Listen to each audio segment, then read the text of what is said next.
সম্প্রতি ফুরফুরা শরীফের পীরজাদা আব্বাস সিদ্দিকী রাজনীতি করবেন বলে তিনি সিদ্ধান্ত নিয়েছেন এবং বিভিন্ন জায়গায় রাজ্য সরকারের যে দুর্নীতি এবং রাজ্য সরকারের সংখ্যালঘুদের যে বঞ্চনা সেই নিয়ে সরব হয়েছেন। তার এই রাজনীতি নিয়ে কি বলবেন? রাজ্য সরকারের যে কার্যকলাপ, যে কর্মসূচি, এ নিয়ে তো কামরুজ্জামানও সরব হয়েছে। আব্বাস সিদ্দিকী একেবারে ছোট ভাইয়ের মতো, তার সে আমাদের থেকে বয়সে অনেক কম, তার ভিতরে যে জাজবা আছে এবং সে সেই দাবিগুলো নিয়েই যেভাবে সোচ্চার হয়েছে। কেননা স্বাধীনতার পরে এই ৭৪ বছর ধরে মুসলমানরা প্রত্যেকটি রাজনৈতিক দল এবং শাসকের কাছ থেকে প্রতারিত হয়েছে, বঞ্চিত হয়েছে, লাঞ্ছিত হয়েছে। তা না হলে এত বছর পরে এসেও দেখা যাচ্ছে ৩০% মুসলমানের চাকরিতে প্রতিনিধিত্ব মাত্র ২%।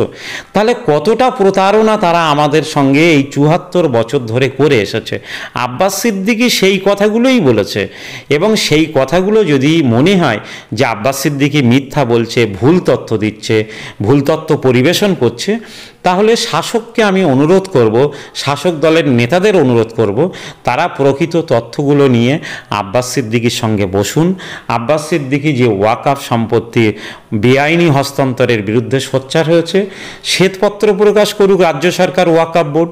আজকে ওয়াকফ বোর্ডের কোনো রকম অডিট হয় না, তাদের কত বছরে আয় আছে ওয়াকফ সম্পত্তি থেকে, কোন কোন সম্পত্তি তারা বছরে বিক্রি করে, কোন কোন সম্পত্তি কত টাকায় তারা লিজ দেয়, কোন সম্পত্তির দরুন কত টাকা লিজ পায়, এটা কেন ওয়াকফ বোর্ড গোপন রাখবে?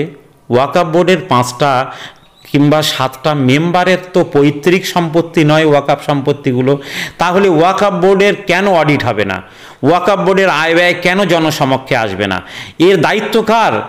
এই দপ্তরের যিনি প্রধান মন্ত্রী, ক্যাবিনেট মন্ত্রী, সেই মমতা বন্দ্যোপাধ্যায়ের দায়িত্ব।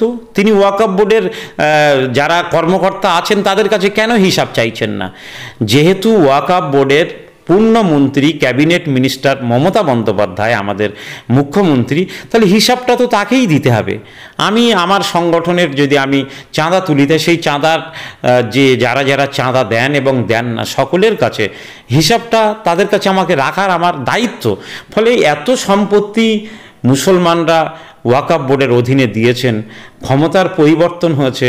বিরোধী দলনেত্রী হিসেবে মমতা বন্দ্যোপাধ্যায় বারবার বলেছেন যে মুসলমানরা একবার আমার উপরে আশীর্বাদের হাত রাখুক, তাদের রাস্তায় নেমে আন্দোলন করতে হবে না।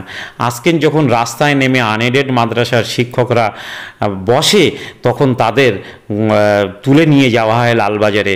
যখন চাকরি প্রার্থীরা বসে, যখন এমএসকেরা বসে, তখন ভোরবেলায় রাতের অন্ধকারে তাদেরকে তুলে নিয়ে যাওয়া হয় বা পুলিশ দিয়ে হটিয়ে দেওয়া হয়। এগুলো শুধুমাত্র সংখ্যালঘুদের অপমান আর অপদস্থ নয়, এগুলো গণতন্ত্রেরও দুর্বল জায়গা এবং অপমান অপদস্থ। যাই হোক, অনেক কথা বলার আছে। আব্বাস সিদ্দিকী সেই কথাগুলোই বলছে যে কথাগুলো আমরাও বলে থাকি। আব্বাস সিদ্দিকীর এই দাবির সঙ্গে আমি সম্পূর্ণভাবে একমত। তারও মনে হয়েছে যে আজকে আমরা সংখ্যালঘুরা যেভাবে বঞ্চিত হচ্ছি, এর সমাধান করতে গেলে রাজনৈতিকভাবে আমাদেরকে রুখে দাঁড়াতে হবে। তার এই ভাবনাটা আমি অযৌক্তিক বা অবান্তরিত এমনটা আমি মনে করি না, যুক্তি আছে। কিন্তু 2021-এর লড়াইটা একটু অন্যরকম। আর 5টা বিধানসভা নির্বাচনের মতো 2021-এর নির্বাচনটা কিন্তু নয়। এই নির্বাচন এই প্রথম পশ্চিমবাংলায় আমরা বলি যে সম্প্রীতির মাটি, রবীন্দ্রনাথ নজরুলের মাটি, সেই মাটিটা কিন্তু এবার বিষাক্ত করছে বিজেপি এবং ইতিমধ্যে তারা সাম্প্রদায়িক দাঙ্গা বাঁধানোর একাধিকবার রণকৌশল করেছে। বাংলার মানুষ অশান্তি পছন্দ করে না বলে তাদের সঙ্গ দেয়নি। এবারে বিধানসভা নির্বাচনে একেবারে এই সাম্প্রদায়িক শক্তি ধর্মনিরপেক্ষ শক্তির ঘাড়ের কাছে নিঃশ্বাস ফেলছে। তাই আমাদের প্রথম দায়িত্ব এই ধর্মনিরপেক্ষ শক্তিগুলোকে ঐক্যবদ্ধ করে সাম্প্রদায়িক শক্তিকে পরাজিত করা। আমি সেই জন্য আব্বাস সিদ্দিকীকে বলবো, তার রাজনৈতিক দল করার অধিকার আছে। আর 5টা রাজনৈতিক নেতাদের যেমন অধিকার আছে, আব্বাস সিদ্দিকীর ঠিক ততটাই অধিকার আছে। কিন্তু দল তৈরি করুন, রণকৌশল তৈরি করুন। সময় এলে সবার সঙ্গে সম্মিলিতভাবে লড়াইটা কিভাবে সাম্প্রদায়িক শক্তির বিরুদ্ধে করা যাবে সেটা ভাবাও যাবে। আব্বাস সিদ্দিকীকে আমি বলবো যে সে আন্দোলনটা চালিয়ে যাক, এবং এই আন্দোলনে যাতে বিজেপির কোনো সুবিধা না হয় সেজন্য যেন আব্বাস সিদ্দিকী একটু এই বিষয়টা মাথায় রাখে।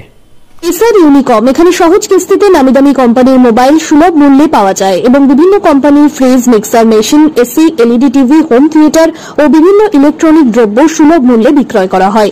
ঠিকানা চিনিপুকুর রোড, কাশীপুর, দক্ষিণ 24 পরগনা। বিস্তারিত জানতে কল করুন 9153200300 নম্বরে।